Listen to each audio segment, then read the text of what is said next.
sometimes you got to go through it to get to it. Let's get to it. You are Locked On Fantasy Basketball, your daily podcast on fantasy basketball. Part of the Locked On Podcast Network, your team every day.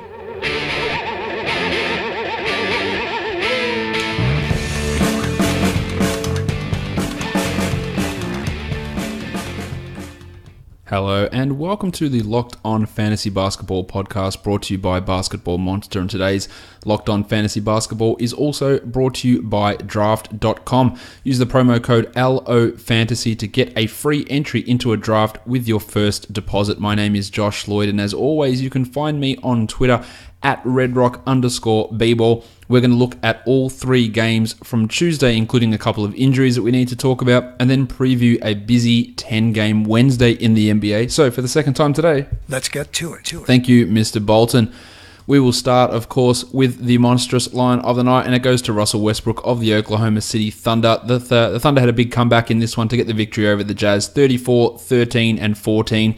2 triples, 1 steal, 1 block, 12 of 25 from the field, and 8 of 9 from the free throw line. This is a sort of line that we were seeing all the time from Russell Westbrook last season. Hasn't been as regular this year. He's averaging just 22.5 points, 9.5 rebounds, and 9.8 assists. And I say just because they're obviously well below what he was doing last year. But over the last 2 weeks, that's 7 games worth, he's averaging 28, 11, and 10.3 with 2.4 triples and 2.4 steals. His free throws are at 73% on 8 attempts. They're still a negative, but nowhere near what it was before, and his field goal percentage is obviously a significant negative. But he was a guy that was shooting like 58, 59% from the line to begin the season, and that has started to come back up now, and now he is at 72% for the season. He's still not at that level where he was last year, but his previous every year in the NBA, he'd shot over 80%. So I do believe it will continue to improve as the season goes on, and those numbers will be fine. He is the 8th ranked player over the last 2 weeks. And I feel pretty good, even though he is 16th for the entire season, I feel pretty good about the fact that Westbrook will be a top 10 player this season. We just need that free throw percentage to really come up and for him to maintain the increased usage that he has got, which is at 37% over the last 2 weeks. And given the way that he is playing at the moment, I do think that will stick, and I do think that the free throw percentage for Westbrook will start to come up. So that is something obviously to monitor with him, but he's a guy who is, started off slowly. You maybe could have bought low on him potentially, but not in every situation. But starting to come back into business now is good old Russ Westbrook. What I'm going to do now, I'm going to tell you about today's sponsor, and that is the good people over at Draft. Fantasy sports fans, listen up. Did you know that your chances of winning on Draft are 80% better than on salary cap sites? And that's why Draft should be your new favorite fantasy site. No more getting crushed by the pros, and it's not just me. More than 1 million people that have already downloaded Draft to play in a real live NBA draft right now. Be done in under 5 minutes and get paid out the very next day. Drafts are filling every second, so you can join one whenever you want. All new players will get a free entry into a real money draft when you make your first deposit, but you have to use my promo code LOFANTASY. That's right, play in a real money draft for free just by using my promo code LOFANTASY. This is DFS, but not your usual DFS, not salary cap DFS that you find on any of the other sites. This is a snake draft like you do in your seasonal leagues, but just for one day. You go first, the next bloke goes second, the next bloke goes third, and it's a snake draft, and that's how you pick your DFS team. Single day contest DFS, but using the snake draft format. It gets even better than this. Draft is so sure that you'll love it that they're even offering Locked On Fantasy Basketball listeners a money-back guarantee of up to $100. Just search Draft in your app store or go to draft.com and come play for free right now with the promo code LOFANTASY. The waiver wire line of the night goes to a Jazzman, and that is Thabo Sefolosha. 11 and 8 for Thabo, 1-3, but the real money came in the defensive numbers. 4 steals and 2 blocks for Thabo, 5 of 8 from the field, and he's really benefiting from Rocket Rodney Hood's absence at the moment in terms of his minutes. I think when everyone is healthy, especially with the way that Alec Burks has been playing, excluding today, it's going to be hard for Thabo to see 22 minutes a night. But he has been putting up some decent numbers, and the defensive numbers, especially his steals, have been strong all season, averaging 1.4 for the year. He is a steals streaming type specialist player, not someone that I would really consider as a must-own guy in any 10 or 12 team leagues. In a 14 team league, probably is a must-own guy. But even then, I think you can possibly do better with an upside player at the back end of your roster. One thing he's doing this season, much improved over previous seasons, he's shooting 51% from the field. He was at 44 last year. 86% from the line. He was at 73 last year. 41% from three, and he was 34 last year. So his true shooting is over 10% better than what it was last year, from 52 to over 62 this season. So there is room for some skepticism that he will be able to continue that. I really like Tabo as an on-court player. He's really undervalued. But in terms of fantasy, I do think that some of his value will dip when those shooting numbers come back down, and he will struggle to be a top 150 guy. He currently is the 125th ranked player at the moment. Maybe my projections are selling him a little bit short. I've got him outside the top 200, but I do think that some of his numbers, especially those shooting numbers, will regress pretty significantly, and that will drop his value back down. But if you need steals and you need them at a decently high efficiency, which is what you're getting at the moment from Sefolosha, then he is worth a look. But otherwise, he's just not providing massive amounts of value. In fact, his only positives are the steals and field goal percentage category. I guess you could say free throws, but it's on such limited attempts that he's just not providing a ton of value in that category. The young gun of the night, the Don Mitchell, just another big game from Big Donny. 31, 1 and 4, 5 triples and 5 steals. Jeez, 11 of 22 from the field and 4 of 5 from the line. He's a top 20 player over the last 2 weeks. He's the 57th ranked player for the season in only 29 minutes per game, and he's going to smash that. He is going to break through that, no worries. In the last 7 games, averaging 23, 3 and 4 with 4 triples a game and 1.6 steals. On 47% shooting from 3, 49 from the field, and 79 from the line. Remember, beginning of the season, he was just atrocious in terms of the impact that he was having on your field goal percentage. It was disastrous. He was killing you there.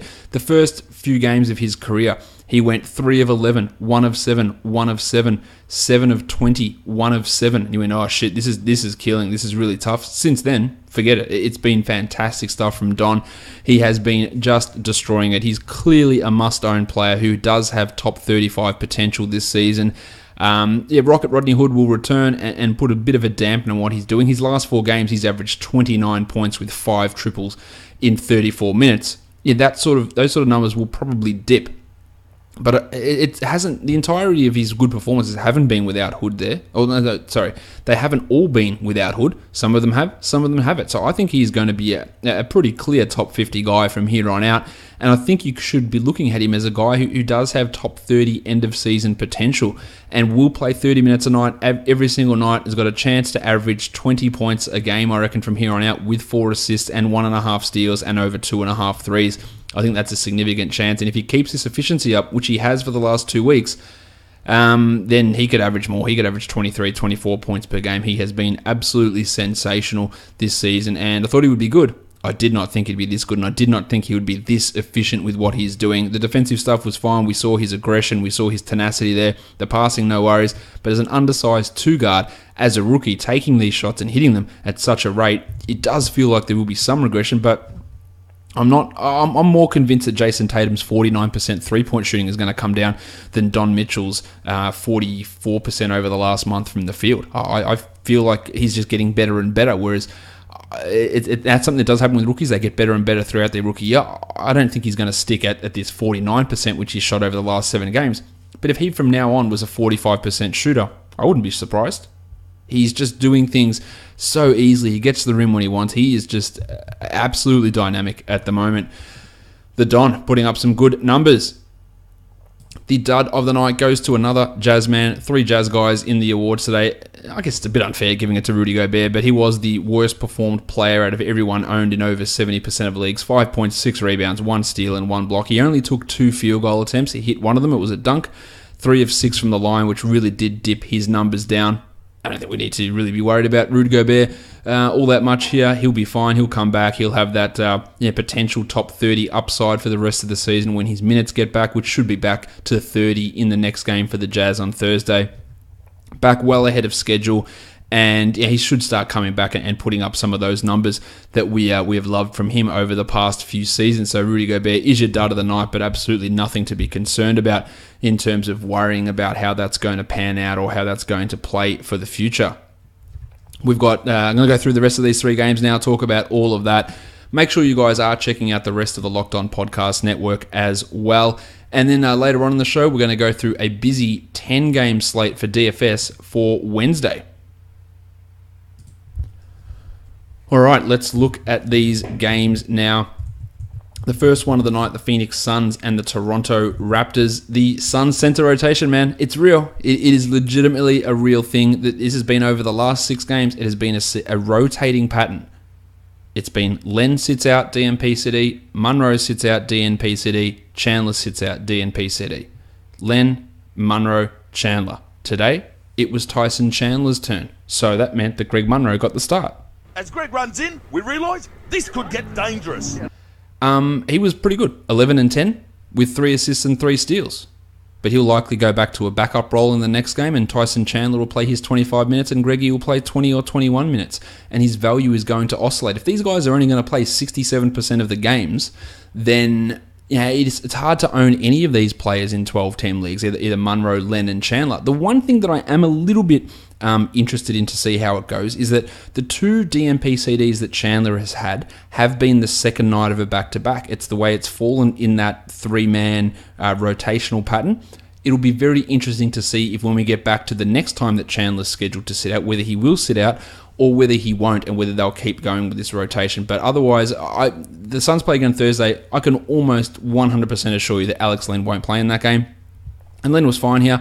He has 14 and 7 in his 18 minutes. He won't play. Munro will go back to the bench and Chandler will start. That's just what this team does. Now, people thinking that one of these guys is imminently going to be traded or waived because Mike James's 45 days ends on Wednesday, I don't think that's necessarily going to be the case. So there are 2 things that I think can happen, and neither of those things involve one of these centers moving on. Either they waive Derek Jones Jr., who's not an NBA player, so he could go, so James can be converted into a full-time contract. And before the Devin Booker injury, which we'll talk about in a second, I thought there was a significant chance that they just wouldn't play, they wouldn't convert James into a full contract. In the last game, he played 5 minutes. In this one, he didn't come in his normal spot in the rotation. They went to Booker as the backup point guard and took Ulis out and moved other wings in.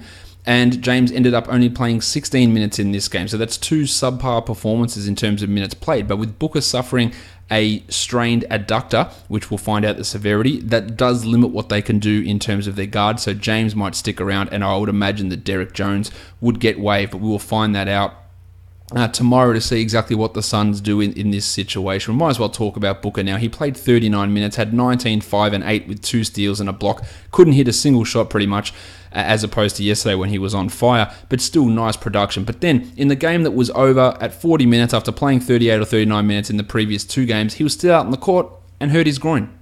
This is the bullshit that goes on when you don't need to be having these guys out there with 2 minutes left. He doesn't need to be out on the court straining his groin. I would say almost positively he will miss time, and it will be between a week and I would say 5 weeks would be my guess. It's a broad range. We don't know the severity. It didn't look great. I reckon we're probably looking at a 2-weeker here for Dev.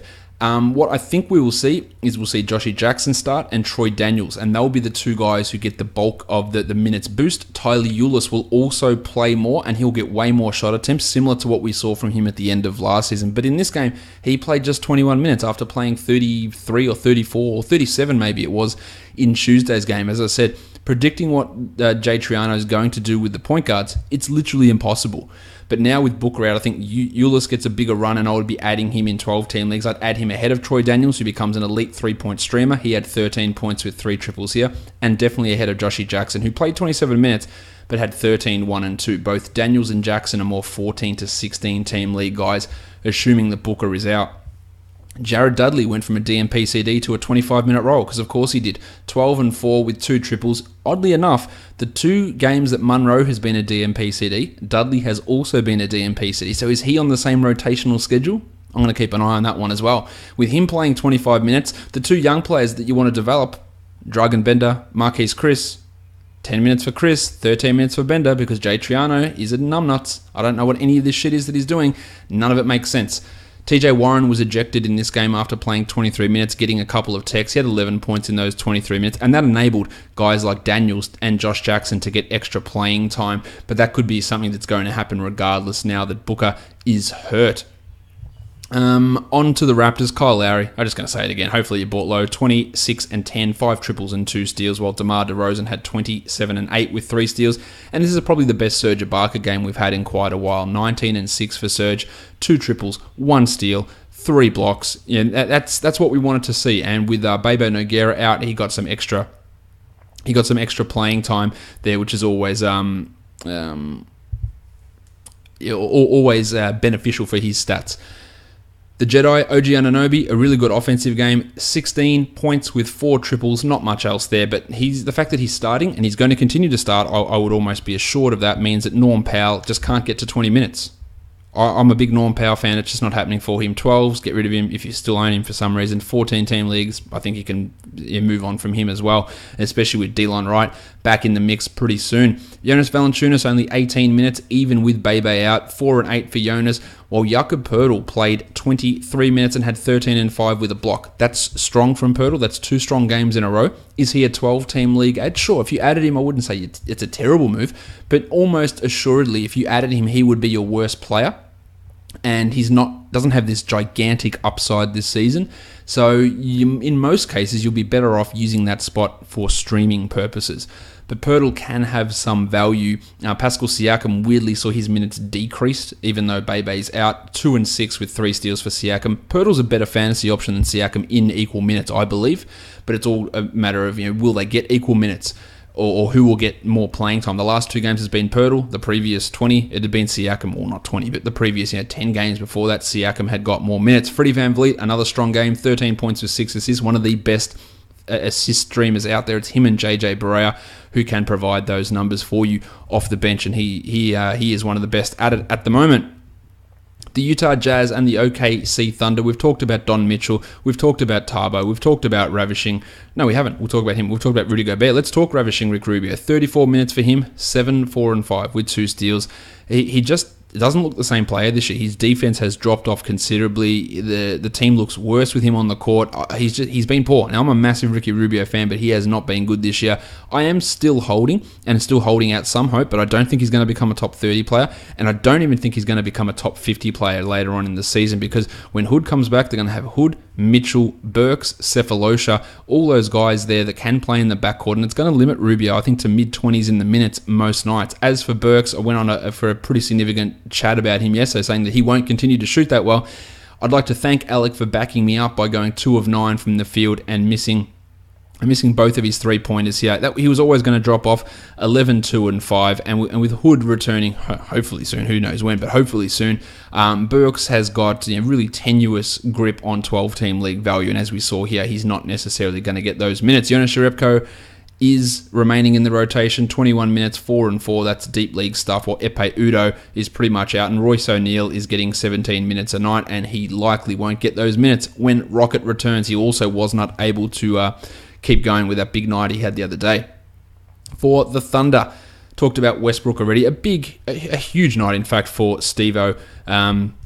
Steve-O Adams, 20 and 9 there, 9 of 10 from the field. He's been a big pleasant surprise this season, while Andre Robertson added in the defensive numbers. 4 points and 4 rebounds only for Robbo, but 2 steals and 3 blocks. That's the sort of numbers that you hope that he can get. The problem is he's not going to do that every night, of course, but over the last 2 weeks, he's seen his minutes increase. He's the 116th ranked player in that time, getting 1.3 steals, 1.1 blocks, and shooting 68% from the field. Now, it's on limited attempts, only 4.5 attempts, but that's very, very useful, and that can actually have a decent swing on your overall field goal percentage category, but you're only adding him realistically for his steals and his blocks. But that field goal percentage number, if it can stick, can be good. The problem is he's shooting 33% from the free throw line. The good thing is he just never gets there, but that is a horrendous free throw percentage that he is going out there and putting up on a regular basis. Paulie George, 21 and 3, and Mallow had 14 and 8 with a pair of steals for each of those guys. Some okay numbers, but nothing great. While Alex Abrines remained in the rotation ahead of Josh Eustace and Terry Ferguson and didn't do anything. So that weird last roster spot or last rotation spot for Billy Donovan, it's still very much up in the air and up for grabs. The last game of the night, the Wizards, after getting pounded by the Jazz yesterday, came out and were pretty significantly better than the Portland Trailblazers. Brad Beal, who I said had been struggling without John Wall, he just dropped 51. He had 5 triples with 3 rebounds and 2 assists and took 37 shots. So a big night from him. Kelly Oubre had 5 steals to go with his 14 points, and I think he's more of a borderline 12-team league guy. But I think he is at this moment better than Markieff Morris, who had 8 and 4 with 3 blocks in 30 minutes. Neither of those guys is absolute must-own 12s. And you could have them, but they're probably going to be your worst guy. Marcin Gortat, only 23 minutes, 4, 7, and 7. The 7 assists for him are a significant surprise, so don't expect that all the time, and he's getting close to that drop zone too. Tomas Satoransky and Timmy Frazier split the minutes, 24 apiece for these guys. 7, 3, and 3 for Frazier with 3 steals, 7, 4, and 3 for Satoransky. Neither of them are 12-team league players. I do hope that Satoransky remains the backup. I just don't think he will. While Otto Porter has been putrid recently, 2 points, 10 boards, 2 blocks, and a steal. I thought that this time without John Wall might enable him to actually step up his usage, and if he could keep his efficiency up, you might be able to sell high. You're not doing that because he is really, really struggling at the moment, and he is not someone that I value anywhere near as highly as what his 9-cat ranks might suggest. For the Blazers, they made a couple of changes to their starting lineup. Mo Harkless, who has been dreadfully shitful all season, he went back into the starting lineup because why not? 12 minutes for him, but he did not play in the second half due to a quad contusion, and Pat Connaughton got the extra minutes, even though Evan Turner started that second half. Harkless is not an ad in 12-team leagues. As for Connaughton, 26 minutes, 3 and 3 with a 3, but given this new alignment of the starting rotation, I'm not sure that he's going to have much value outside of, say, 20-team leagues. The other move was Al-Farouq Aminu to start over Noah Vonleh. Vonleh moved to the bench and played 15 minutes. Still grabbed his 6 boards, but Aminu had 17 and 6 with 5 triples and a block. Pretty unrealistic to think he'll go 5 from 8 from 3 on most nights, but he's worth a look if he is around in your 12-team league. I just don't think that he's necessarily going to be a significant high upside guy. Jusuf Nurkic hurt his ankle quite late in the game. We don't know the severity at this point. Actually, recording live, so let's see if there is any news on the Nurk ankle. Here we go. The news is that Jusuf Nurkic's right ankle X-ray is negative. We don't hear any, don't have any more info at this point, but X-ray is negative on Nurkic's ankle, so that I guess is a positive sign there. With him out, Ed Davis would jump in, but they've also got Noah Vonleh who can play at centre. There's Zach Collins there as well, so I wouldn't be rushing to grab Ed Davis in 12-team leagues. He had 1 rebound in his 10 minutes. That is it. I wouldn't be rushing to add Collins. I wouldn't be rushing to add Vonleh. I wouldn't be rushing to add Myers Leonard, who also played in the fourth quarter here. So it's one of those cases where this team's got lots of big men, and they'll likely all fill Nurkic's hole between them rather than just one person filling in that large gap that Nurkic creates out in the middle for however long he is out for, which we don't know at this point. But the good news is, of course, that the X-rays are negative for Jusuf. That does it for all of the games for Tuesday. There was only 3 of them on. I'm going to take a quick break, and then we're going to come back and we're going to start talking about the Wednesday slate for DFS. There are 10 games on, so there's a lot for us to discuss.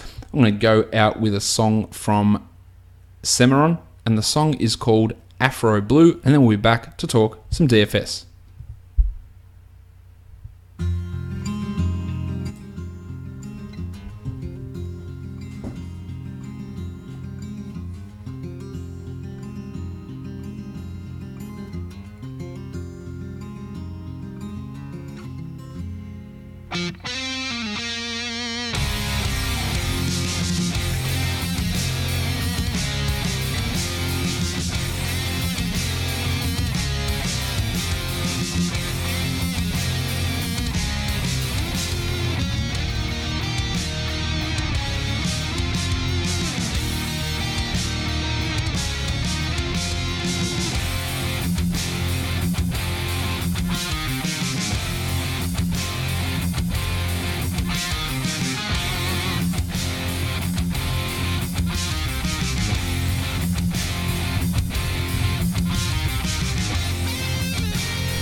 All right, guys, we're back. Let's talk DFS action for Wednesday. It's a 10-game slate, so quite busy, lots for us to talk about. We'll start, though, by looking at the perfect lineups from Tuesday on FanDuel. Westbrook had 69.6, Lillard 48.1, the Don had 48.2, Braddles Beal had 50.6, Jingle and Joe had 29.4, Tabo 38.6, Serge Ibaka 39.7, Carmelo Anthony 34.1, and Greggy Munro 33.5. As Greg runs in, we realise this could get dangerous.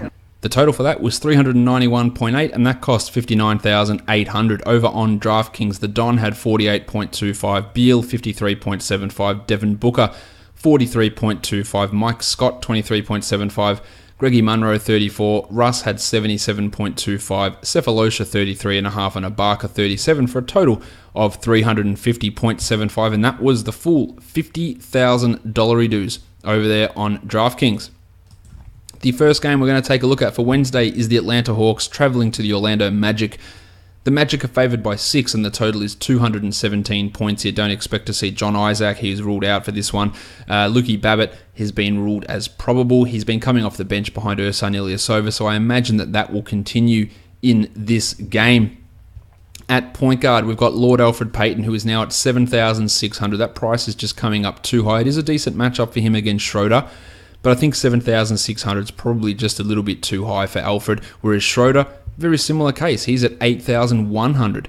So it's probably just a little bit too high for him. He's come down $300, but he was way too highly priced at 8,400. He's probably better suited as a 7-2 sort of a guy rather than 8-1. So that's, if you're going to use him, it's a great matchup. Point guards have really done well against Orlando, but if you're going to use Schroeder, I don't see it for cash. I see it as more of a tournament type situation.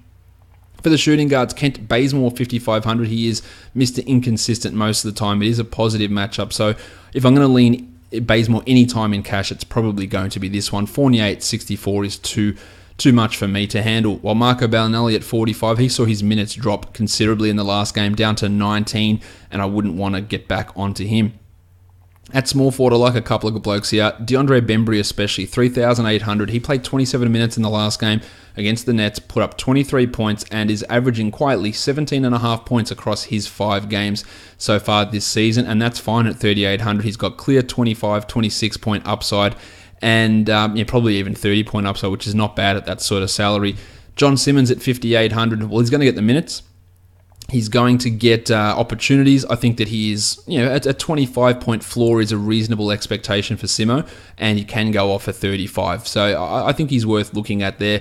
The other small forwards, you got the artist formerly known as Taurean Prince at 5,500. Well, his numbers have been pretty piss poor recently, but this is a nice matchup. I think he is worth a tournament look because the minutes are going to be fine. If some of the shots fall, then he's going to get some more playing time. At power forward, as Gordon, 8,300. I think that's too high for Azar. I can't get behind that. Tyler Kavanagh, Luke Babbitt, Ersan Ilyasova, none of those guys appeal either. At centre, Nick Vucevic, 8,100. I think that's a $500 price rise for Vuce. That's probably too high. But given the front court is consisting of Miles Plumlee and Ersan Ilyasova for Atlanta, I think that Vuce at 8,100 is definitely someone to look at as a tournament play.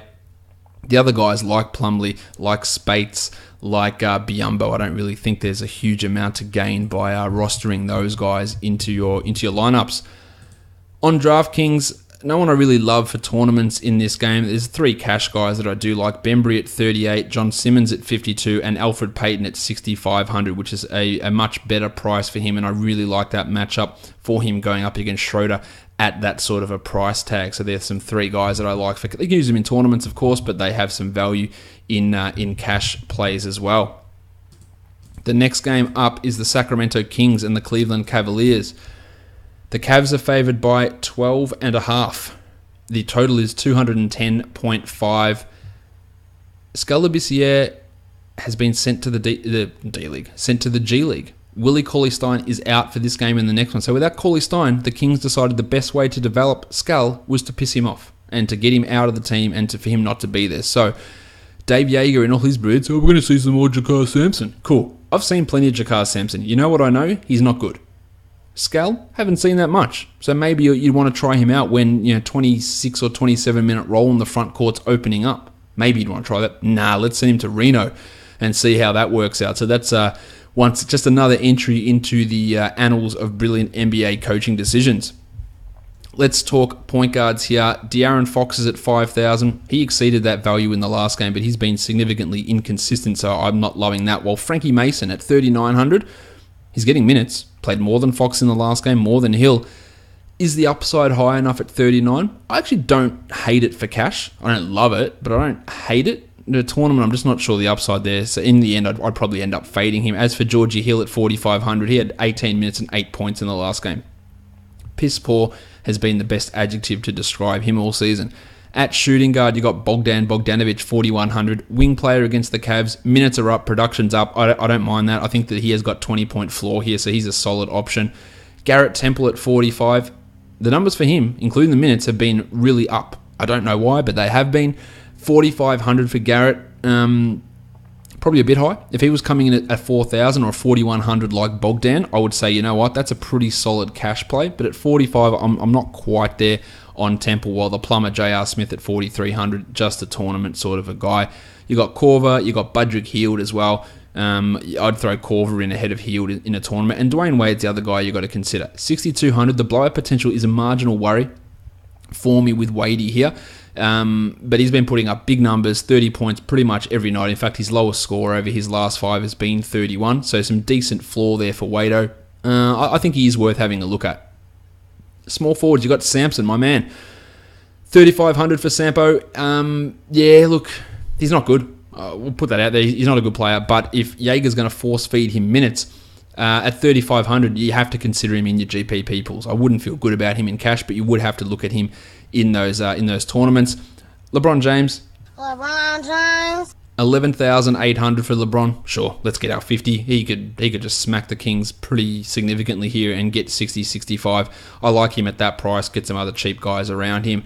Vince Carter, Chetty Osman. Nah, not much there. Power forward, Zach Randolph, 5,900. I think that Zach is almost a lock for cash. With no Cauley Stein, with no Labissiere, you know that Jaeger's going to do the absolute dumbest thing for a rebuilding team and play your 36-year-old black hole veteran 30 minutes.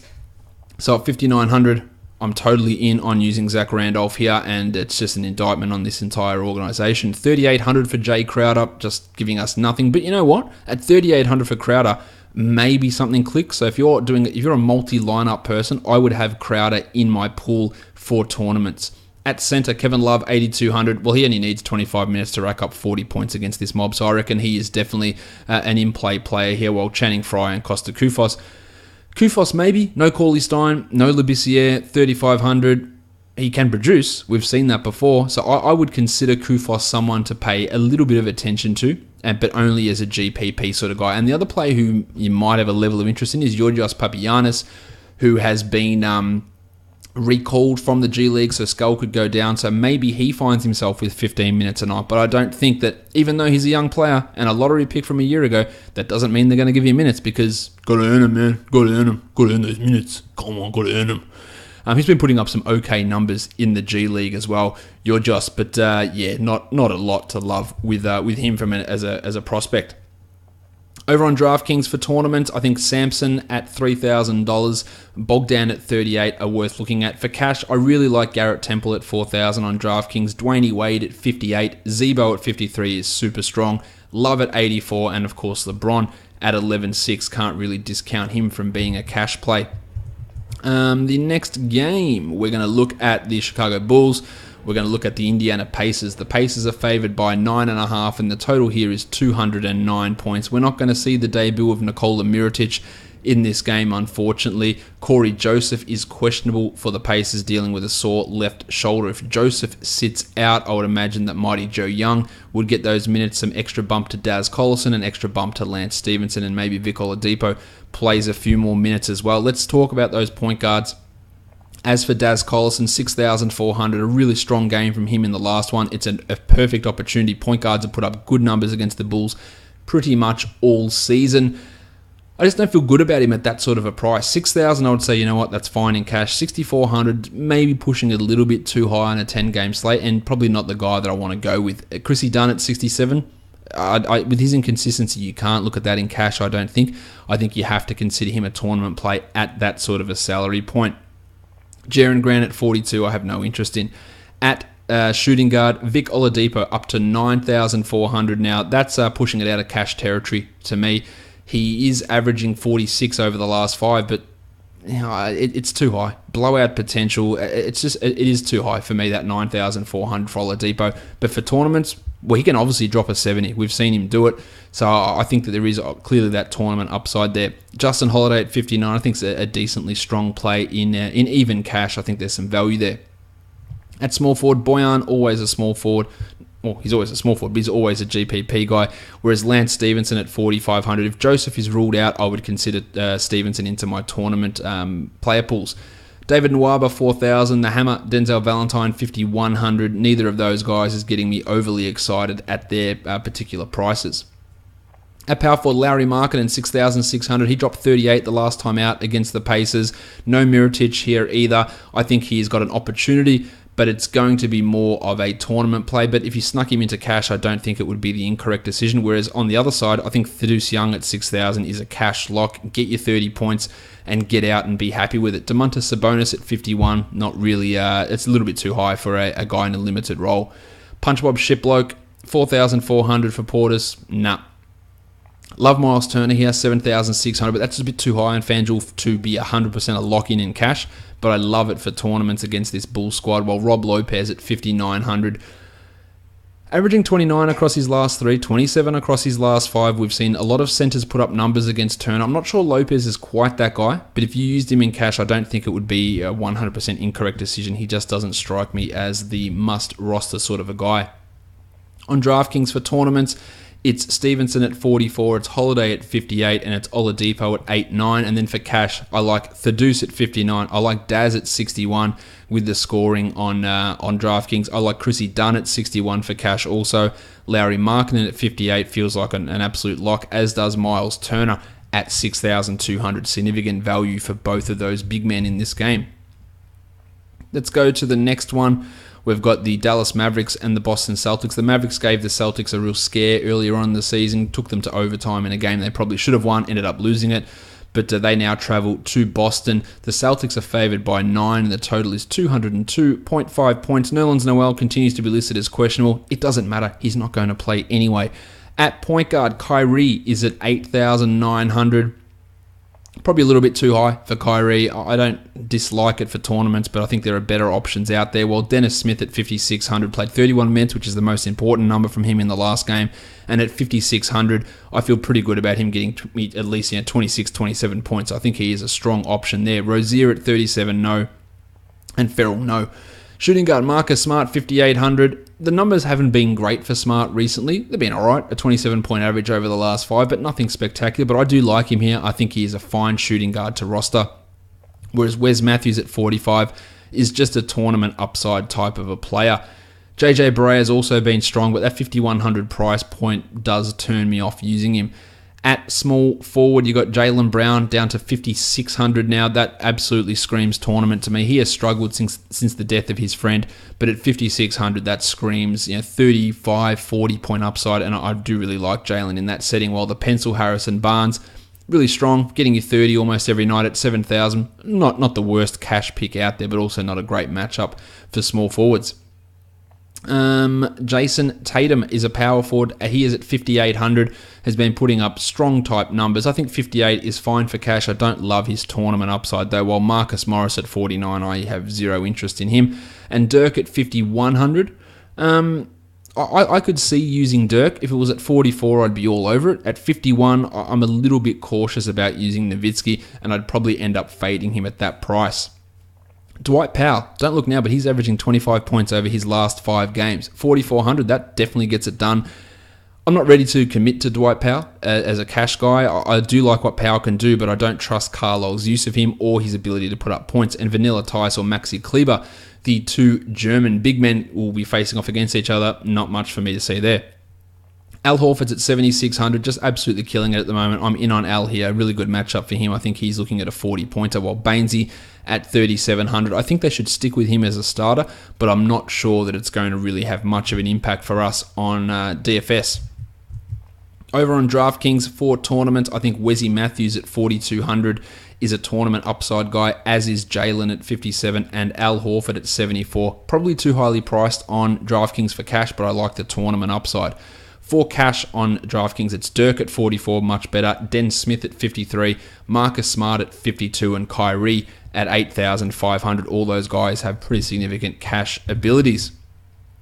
The next game we're going to take a look at is the Memphis Grizzlies. They're taking on the New York Knickerbockers. The Knicks are favored by 3, and the total is a disgustingly low 197, the lowest in all the land. Brandon Wright has been ruled out for the Memphis Grizzlies. Chandler Parsons was not on the injury report, so we assume that he is going to be back. As for the Knicks, Porzingis, he is now probable, so he'll be ready to return, while Timmy Hardaway is out at least 2 weeks, and that at least is a very key phrase. So expect to see more Damian Dotson, more minutes for Doug McDermott, maybe some more Frankie Ntilikina minutes in a dual point guard backcourt alongside Jarrett Jack, and maybe rugged Ronnie Baker gets his 10 minutes a night there also. At point guard, Jack is there at 4,600. I see zero excitement about using him whatsoever. Ntilikina at 36. Look, in a tournament, I could understand putting him in there as a point of differentiation, but nothing really getting me too excited. Mario Chalmers, no way. Given the fact that his minutes have tumbled since Tyreek Evans has been instated as the starting point guard. Speaking of Tyreek, he's at 7,800. I feel like he's going to get 40 against this team and do it pretty comfortably. So I'm in on Tyreek at 7,800. Benny Mack at 37, no. And then you got Damian Dotson at 3,800. He put up 28 in that smashing that the Pacers gave the Knicks by rebounding the ball, getting steals, hitting some threes. And the opportunity is going to be there for Dotson. So at 3,800, sure. Absolutely worth a tournament guy or tournament look. At small forward, you got Courtney Cash League Lock Lee at 5,200. Shit himself in the last one with only 6 points, but he'd been feeling a little bit under the weather. Hopefully he is good to go, but I'm big on Courtney Lee here at 5,200. Dylan Brooks is continuing to start and do nothing. 4,200 is not really enticing to me. Chandler Parsons, in his potential return, is also not a high upside guy. Dougie McDermott or Jim Ennis, they're both at minimum salary players. Ennis had been playing decent minutes, but with Parsons likely back, that will get cut a little bit, so I'm not really feeling too much here about Jim. At power forward, Porzingis is at $9,000, and you go, all right, let's fire up our Kristaps. I'm not ready to do that in cash at all, and I would consider him a tournament guy, but probably coming back from an ankle problem, I'd likely fade in that first game back. JaMychal Green at 5,100. Yeah, big game in the last one from JaMychal, but had really struggled before that to get any sort of level of value. At centre, Enes Kanter, 6,200. The Marc Gasol thing could be an issue for Kanter, so he is not someone I'm really looking at. While as for Gasol, the Kanter matchup could be a good thing. He's at 8,500. He dropped 45, he's got an average of 45 over his last 3. The minutes are going to be pretty big for Mark. I think he's a pretty strong play at centre. Deontay Davis at 3,600. Well, he can blow up for 20 points, but I just don't think the playing time is going to be high enough to consider him really a strong option in most GPP type formats. On DraftKings, I like Porzingis again as a GPP, much better price as well, 8,100. Damian Dotson also 36, and for cash, it's Gasol at 8,000, it's Tyreek at 76, and it's Courtney Lee at 52, who are having some decent value over on DraftKings. Let's move on to the next one. It's the Detroit Pistons and the Milwaukee Bucks. We know Jason Terry has a strained calf, so he's going to be out for at least 2 weeks with that issue.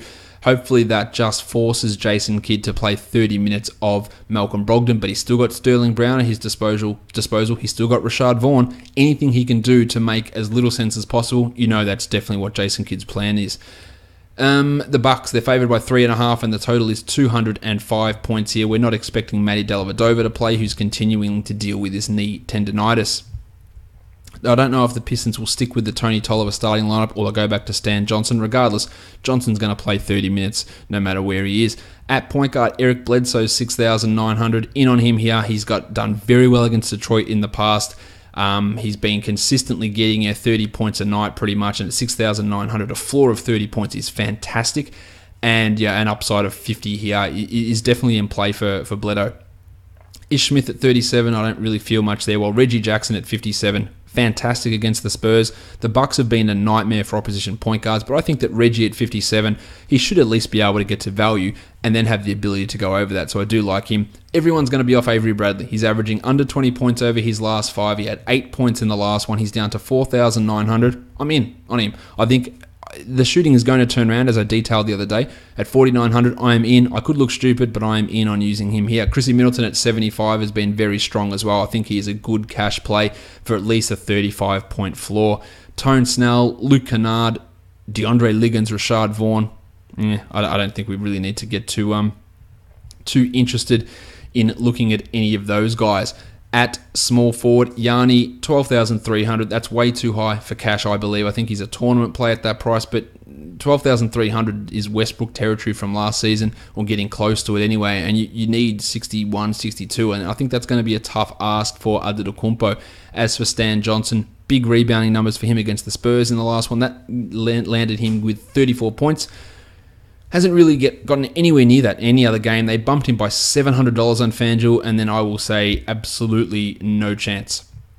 The Muppet, John Henson, 5,600, just annihilated in that last outing. He'll be better than that, but at 5,600, the price probably feels a little bit high against Andre Drummond, while Toby Harris at 6,300. Consistent. It reminds me of Evan Fournier, that he's consistent. He'll consistently get you about 6 or 7 points fewer than what his value would dictate. So I'm not really keen on Toby here in this matchup. At center, Andre Drummond at 9,500. Real opportunity. Bucks centers have given up some big numbers to opposition centers, but that 9,500 is pretty tough to use in cash.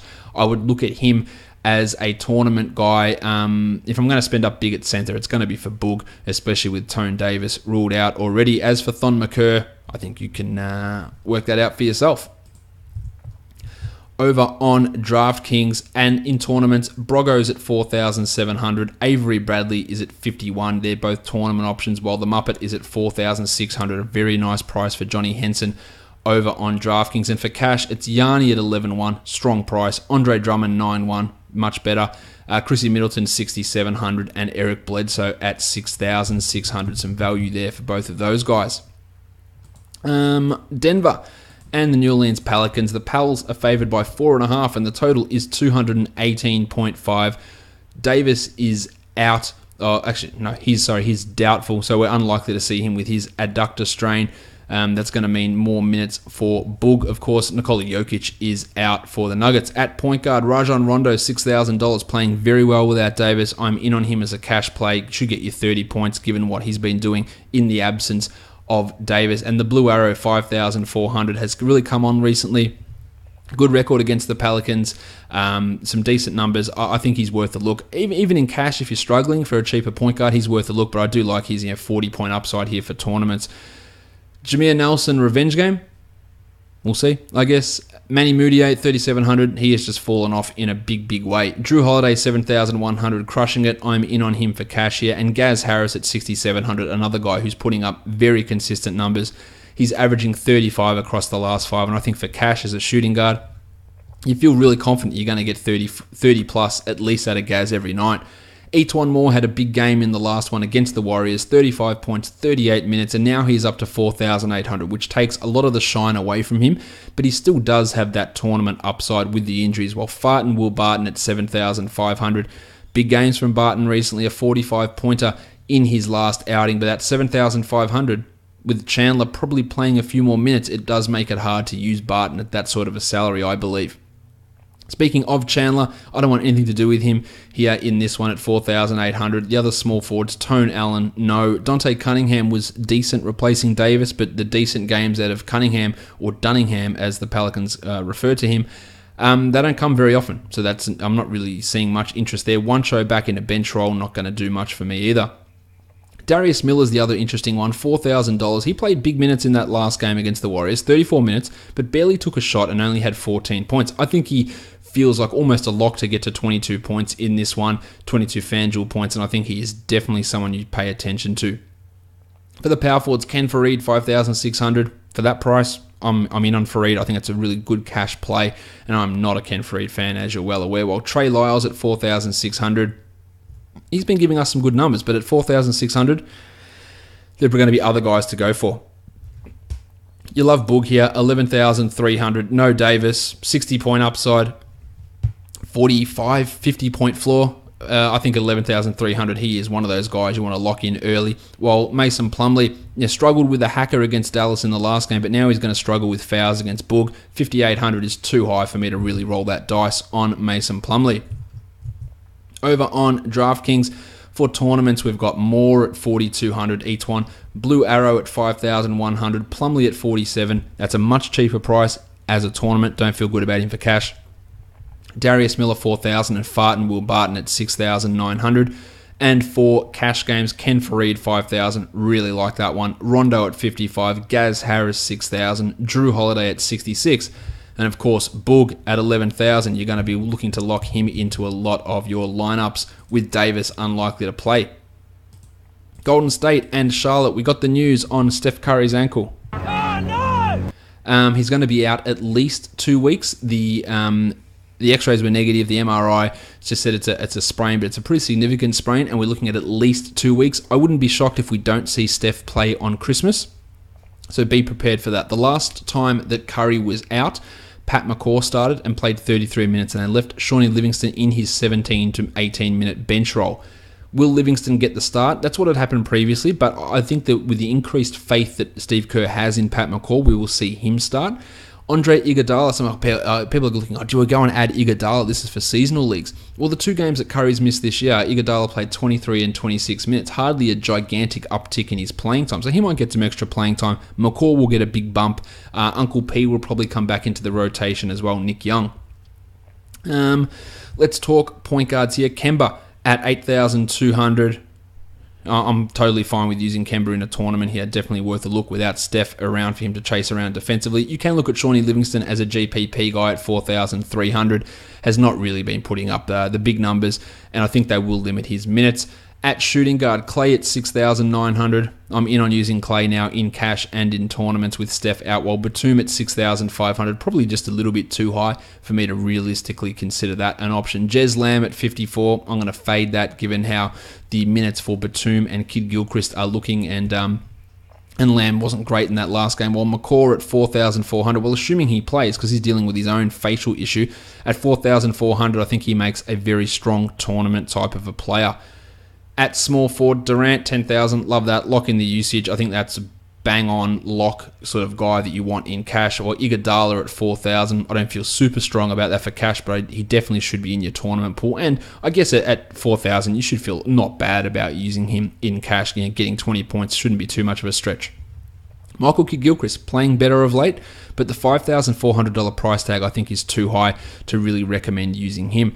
At power forward, Starvin Marvin Williams, 4,400. There's no upside there. Well, Draymond at 8,200. He's got clear 50-point upside, so I like him as a tournament guy. And even for cash, you could consider it. Jordan Bell at 3,600. If Zaza Pachulia is out, maybe I'd sneak a look at Bell as a GPP guy. But it feels like he's going to play 12 minutes. David West is going to play 12 minutes. JaVale McGee is going to play 12 minutes if Pachulia is out, and that's really about it. So there's no 20-minute night really coming for Bell unless Draymond seems to sit. So yeah, 3,600 is definitely worth in a multiple tournament lineup setting, putting Jordan Bell in there, but apart from that, he wouldn't be a cash play of mine. At center, you got Dwight Howard, 7,200. Just absolutely despise it against the Warriors. No interest in using Dwighty. Cody Zeller at 3,700. Well, you know what? If they have to limit Howard, 3,700 for Cody, 24-point potential. Maybe. I think he suits against the Warriors better than what Dwight does. So you could have a look at him as a sneaky GPP sort of a guy. But the upside is decently limited for Zeller to really bring in the big bucks in a GPP. On DraftKings, McCaw's at 37. I like that for tournaments. Same with Iguodala at 41, Batum at 57, and Clay at 74.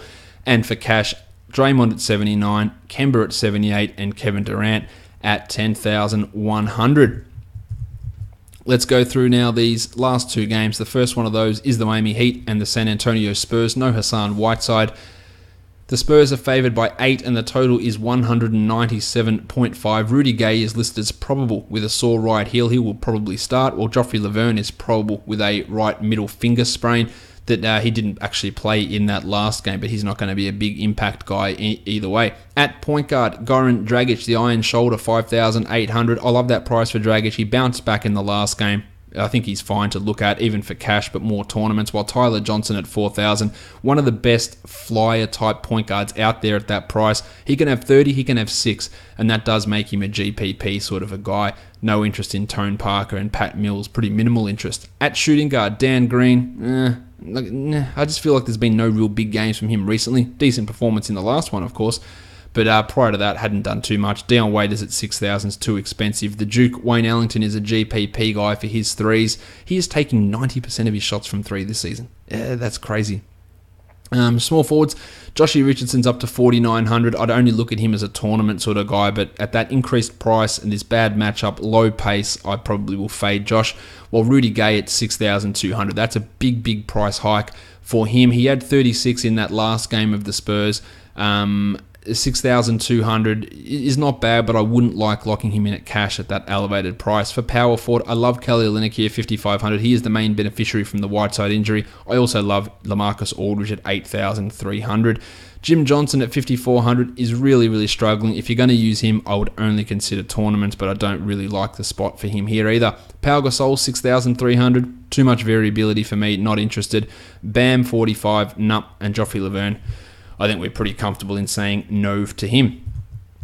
On DraftKings for tournaments, Tyler Johnson 39, Joshy Richardson 45, and the Iron Shoulder Goran Dragic at 62. And for cash, it's Aldridge at 81, Gasol at 57, much better situation for him over on DraftKings. Rudy Gay at 52, love that. While Kelly Olynyk at 47, also super strong option.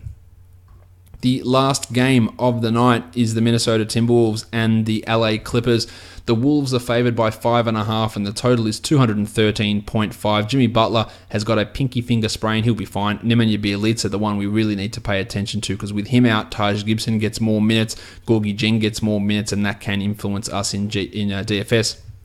For the Clippers, Milos Teodosic isn't back yet, but he could be targeting the weekend. But Danilo Gallinari, the Rooster, is questionable for this game. So if the Rooster returns, that cuts out the value of a Jamil Wilson, a Table Montrezl Harrell, a Sammy Decker, and he'll likely start alongside Wes Johnson. I don't think he's playing 35 minutes straight away, and I don't really want to use him for DFS, but he does influence some of the other guys.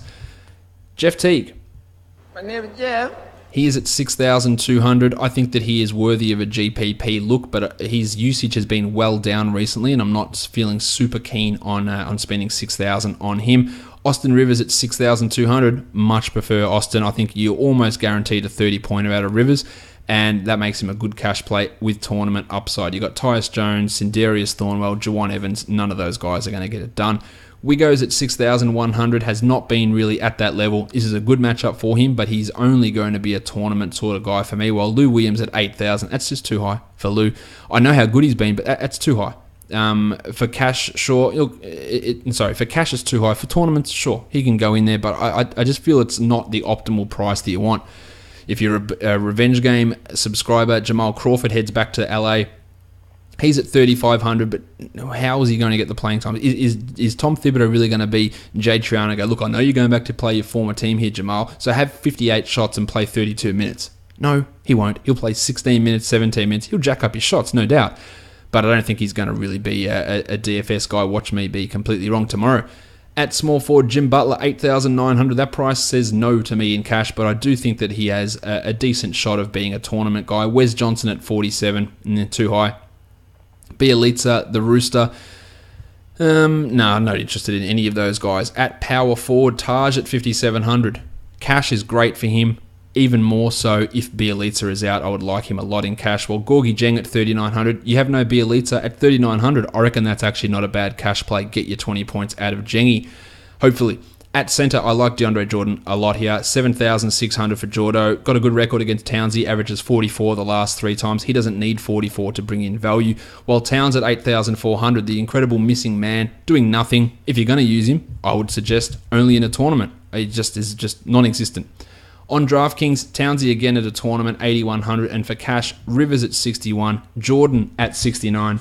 Giggity. Lou Williams at 71, much better there, while Jim Butler at 76 is one of the value guys of the day, I think. Let's round it out by looking at a couple of other sites. On Yahoo for tournaments, Lord Alfred Payton is worth a go. The Muppet John Henson, Mason Plumlee, Darius Miller, Bojan Bogdanovic, Brogo, Etuan Moore, Lance Stevenson, Joshy Richardson, Bogdan Bogdanovic, Budrick Hield, Pat McCaw, Tyler Johnson, Jakar Sampson, Shawnee Livingston, Damian Dotson. They're all some GPP options on Yahoo. And for cash, you got Stan Johnson, I really like at minimum salary. DeAndre Bembry, Andre Iguodala, Garrett Temple, Dirk Nowitzki, Michael Kidd-Gilchrist, Ken Farid, Kelly Olynyk, Dwayne Wade, Austin Rivers, Marcus Smart, John Simmons, Randolph, Gaz Harris, Rudy Gay, Powell, Batum, Jim Butler, Vic Oladipo, and Kevin Durant. On Moneyball, tournaments, Yanni, Porzingis, Oladipo, Irving, Butler, Towns, Payton, Horford, Markkanen. Throw Darius Miller, Avery Bradley, Brogo, Etuan Moore, Andre Iguodala, Bogdan Bogdanovic, Jakar, and Sean Livingston into that mix as well over on Moneyball. And for cash, we've got Pat McCaw, DeAndre Bembry, Garrett Temple, Lance Stevenson, Fareed Olinik, Young Collison, Randolph, Gaz, Rudy Gay, Nick Batum, Drew Holiday, Clay, Chris Middleton, DeAndre, Miles Turner, Love, Vooch, Aldridge, Durant, and Boog. And the last site is Draft Stars. For tournaments, we've got Drummond, you've got Kristaps, you've got Vooch, you have got Darius Miller, you've got Avery Bradley, Jarrett Jack, Lance Stevenson, Andre Iguodala, DeAndre Bembry, Jakar Sampson.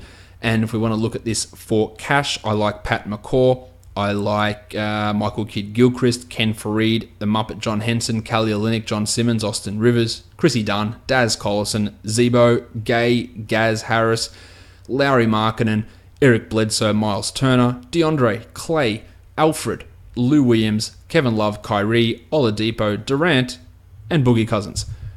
That wraps it up for today's show. Check out the rest of the Locked On Podcast Network, and of course, check out Draft, where it is Locked On Day over on Draft. You can check out the Locked On Leagues and join in against other listeners to this podcast and the Locked On Podcast Network with other hosts as well. Use my promo code LOFantasy to get a free entry into a cash contest with your first deposit. That's LOFantasy on draft.com. We are actually we're not done, because if you could go ahead, and I want everyone who is listening still now to, if you can spare 5 minutes and you enjoy this podcast, go and leave a 5-star review. I feel like maybe it's the least you can do. Well, the least you could do is nothing. It's the step up from the least you could do to help support this podcast. Go ahead and leave a 5-star review on iTunes. I don't care what you write whatever, write something funny. But a 5-star review goes a long way to helping this show grow and grow and grow. So if you could do that, it would be much appreciated. Check us out and subscribe on Google Play, Stitcher, TuneIn, and Spotify. And of course on YouTube, you can subscribe, leave a thumbs up, and leave a comment below the video. We are done here.